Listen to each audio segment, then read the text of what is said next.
రైలు ప్రయాణికులకు ఊరట కలిగించే కీలక సూచనలను పార్లమెంటరీ కమిటీ తన తాజా నివేదికలో వెల్లడించింది. ఆర్ఏసీ టికెట్తో ప్రయాణించేవారు పూర్తిస్థాయి ఛార్జీ చెల్లించడం న్యాయసమ్మతం కాదని కమిటీ స్పష్టం చేసింది. ఆర్ఏసీ కేటగిరీలో బుక్ చేసుకున్నప్పటికీ బోర్డింగ్ సమయంలో బెర్త్ లభించని పరిస్థితులు తరచూ ఎదురవుతున్నాయని, అయినా పూర్తి టికెట్ ధర వసూలు చేయడం అన్యాయమని అభిప్రాయపడింది.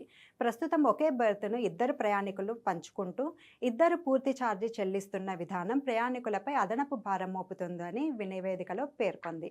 అందుకే బెర్త్ దక్కని ఆర్ఏసీ ప్రయాణికులకు టికెట్ ఛార్జీలో కొంత మొత్తాన్ని తిరిగి చెల్లించే విధానం తీసుకురావాలని సూచించింది.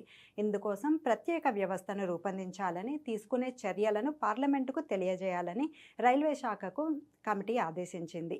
ఈ ప్రతిపాదన అమల్లోకి వస్తే ఆర్ఏసీ ప్రయాణికులకు న్యాయం జరిగే అవకాశం ఉందని ప్రయాణికులు ఆశాభావం వ్యక్తం చేస్తున్నారు.